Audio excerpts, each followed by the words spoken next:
আজকের রেসিপি দইয়ের মশলা লুচি। অন্যান্য যে কোনো লুচির থেকে খেতে অসম্ভব ভালো লাগে। আশা করি আপনাদেরও ভালো লাগবে। নমস্কার বন্ধুরা, রূপাস কিচেনে সবাইকে স্বাগতম।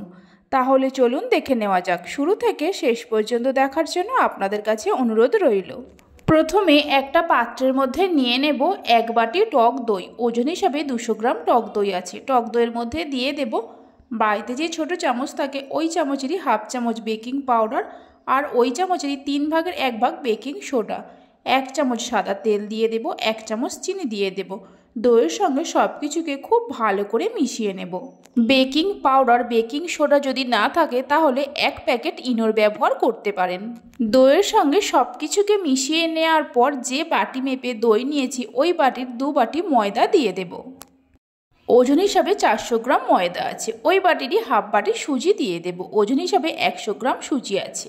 হাফ চামচ চিলি ফ্লেক্স দিয়ে দেব। চিলি ফ্লেক্সটা চাইলে আপনারা আরেকটু বাড়িয়েও দিতে পারেন। হাফ চামচ গোটা জিরে দিয়ে দেব। স্বাদ মতো নুন দিয়ে দেব। অল্প একটু জোয়ানকে হাতের মধ্যে নিয়ে ঘষে দিয়ে দেব। তবে অতিরিক্ত মশলা ব্যবহার করবেন না, তাহলে লুচিগুলো ফুলবে না। এবার সব কিছুকে খুব ভালো করে মেখে নেব। এখানে আমার দই দিয়েই পুরো ময়দাটাকে মেখে নেওয়া হয়ে গেছে। আপনাদের যদি জলের প্রয়োজন হয় তাহলে অল্প করে জলের ব্যবহার করতে পারেন। ময়দাটাকে মেখে নেওয়ার পর হাতের মধ্যে অল্প করে সাদা তেল নিয়ে ময়দার ডোয়ের গায়ে লাগিয়ে দেব। রুটি পরোটা করার জন্য যেমন ডো তৈরি করা হয় তার থেকে একটু নরম করে ডোটা তৈরি করতে হবে। এখানে যেহেতু হাফ বাটি সুজির ব্যবহার করেছি তাই সুজিটা নরম হওয়ার জন্য ডোটাকে একটু নরম করে মাখতে হবে। ঢাকা দিয়ে 1 ঘন্টার জন্য রেখে দেব। 1 ঘন্টা পর এই ডোয়ের মধ্যে অল্প করে ধনেপাতা কুচি দিয়ে মিনিট 2-3 সময় ধরে মেখে নেব। আপনারা চাইলে এই ধনেপাতা কুচিটা প্রথমে দিয়েও মেখে নিতে পারেন। এখানে শুধুমাত্র ধনেপাতার পাতাগুলো নিয়ে ছোট ছোট করে কুচিয়ে নিয়ে ব্যবহার করেছি। 2-3 মিনিট মেখে নেওয়ার পর এই ডো থেকে ছোট ছোট করে লেচি কেটে নেব। লেচিগুলো কেটে নেওয়ার পর একটা করে লেচি নিয়ে প্রথমে গোল করে নেব। তারপর সামান্য সাদা তেল দিয়ে লুচিগুলো বেলে নেব।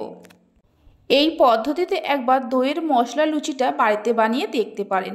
এটা আমিষ নিরামিষ যে কোনো কিছুর সঙ্গে পরিবেশন করতে পারেন। খেতে দুর্দান্ত লাগে। আর বাড়িতে বানালে খেয়ে আপনাদের কেমন লাগলো অবশ্যই আমাকে কমেন্ট করে জানাবেন। দেখুন এইভাবে করে কয়েকটা লুচি প্রথমে বেলে নেব। লুচিগুলো বেলে নেওয়ার পর কড়াতে কিছুটা সাদা তেল নিয়ে গরম করতে বসিয়ে দিয়েছিলাম। গরম তেলের মধ্যে লুচিগুলোকে ভেজে নেব। হাই ফ্লেমে প্রথমে তেলটাকে ভালো করে গরম করে নিয়ে তারপর গ্যাসের ফ্লেমটা মিডিয়ামে করে লুচিগুলোকে ভেজে নিতে হবে। লুচি তেলের মধ্যে দেওয়ার পর ওপর থেকে এইভাবে তেল ছিটিয়ে দেবেন। দেখবেন লুচিগুলো বলের মতো ফুলে উঠবে। আমার রেসিপি যদি আপনাদের ভালো লেগে থাকে অবশ্যই একটা লাইক করবেন, বন্ধুদের সঙ্গে শেয়ার করবেন।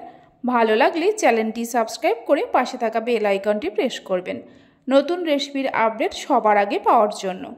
এইভাবে করে সমস্ত লুচিগুলোকে ভেজে নেব। দেখুন প্রত্যেকটা লুচি কিন্তু আমার বলের মতো ফুলে উঠছে।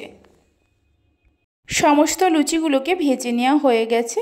এবার পরিবেশন করুন যে কোনো কিছুর সঙ্গে। তাহলে চলুন ভিডিওটা আমি এখানেই শেষ করছি। আপনারা সবাই ভালো থাকবেন, সুস্থ থাকবেন। ধন্যবাদ।